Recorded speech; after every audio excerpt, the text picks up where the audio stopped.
I'm Mr. MegaManFan, and this is the PC Engine Files, where today we are looking at Timeball. But if you bought this in Japan, where it was first released, you would know it as Blodia. And what is Blodia? It's an anagram of Diablo. And why is it referencing Diablo? Well, that may not seem obvious because you're thinking of a game that's completely different from this one. So what you need to know is that Diablo originally, back in the 1980s, was a tile-shaped puzzle game where you move these pieces to form a track for a ball to travel down. And this game is a direct copy of it, almost one-to-one. They took the same concept as that original Diablo, and they even credited the original developer for it, and they basically made the same game. They gave it an anagram when they released it in Japan, and then they just changed the name completely to Timeball, which, to be perfectly honest, makes more sense, because if you called it Blodia, nobody would know what that was. You call it Diablo, you're just creating confusion, but you call it Timeball, well, that's exactly what it is. You have a limited amount of time to get these pieces in the right place for the ball to travel down the track, and if you don't do it in time, the ball falls off the track and the game's over and you have to retry the level. The longer you can survive, the longer you can time, literally here, the longer you can last time-wise, the more points you score and the higher your overall score will be. But there's no stiff penalty for failure here. If you don't do it right, you just get another chance to do it again. It's a very forgiving game. You don't have to go all the way back to the first track and do all the tracks that you previously did, which makes this an incredibly addictive puzzle game when it's not punishing you for your mistakes. It makes you want to solve the puzzles, so you'll keep coming back and trying again and again. As for the release details, let me go ahead and tell you a little bit more about that. It was the original, the first Diablo, before it became Blodia or Timeball, was programmed by Manuel Constantinidis, and I apologize to him if I butchered that name. And his game came out for home computers until eventually it was ported by Tonkin House and Hudson Soft. The Hudson Soft version was for TurboGrafx-16 and released at an unknown date in 1990. TurboGrafx and PC Engine, I should say, while the Tonkin House version came out on Famicom shortly afterward and was completely reworked until it became Blodia Land Puzzle Quest, a game where the ball was replaced with dinosaurs. I should try that version at some point. Now, what else can I say about Timeball? It's very similar to a Intellivision game that you may or may not have played called Locomotion, but it's the same idea as Diablo, same idea as Timeball. You have to arrange the pieces of a track to make sure that what's moving over the track doesn't go off the course. In fact, if you've played Pipe Dream, that's also the same concept. It's water flowing through the pipes and you have to arrange the pipe pieces to get the water in the correct direction and not have it spill.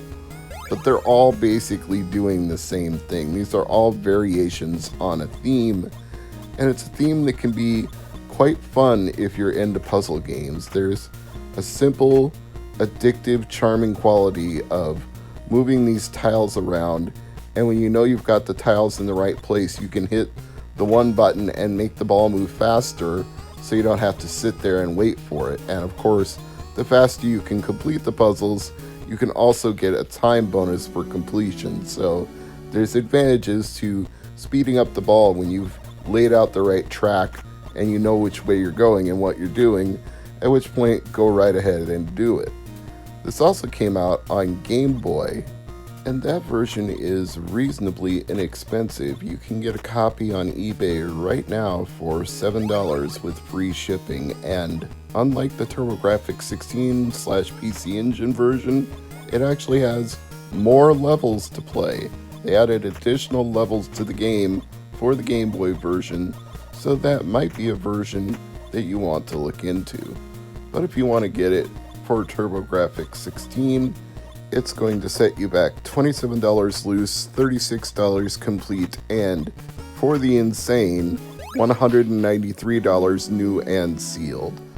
$36 for a complete TurboGrafx game is far from the high end of the range, so I might argue that it's actually worth it at that price.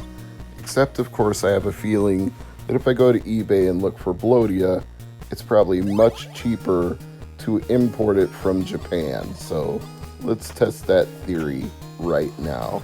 Blodia for PC Engine, the very first hit I get is $9.95 for a loose hue card with free shipping.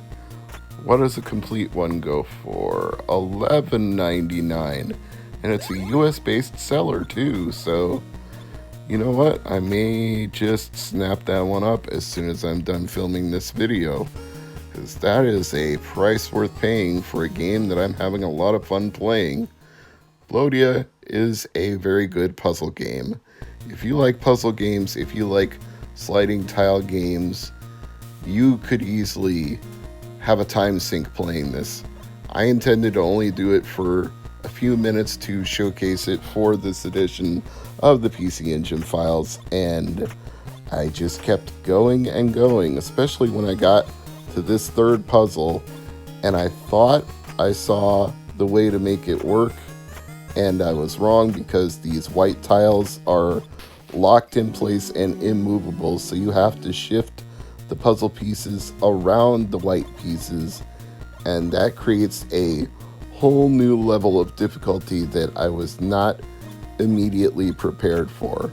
And then I thought, well, I just need to loop it around once it gets to the top on the left hand side, so I just need a way to turn it so that it loops back around to the other side, which turned out to be much harder in practice than it was in theory.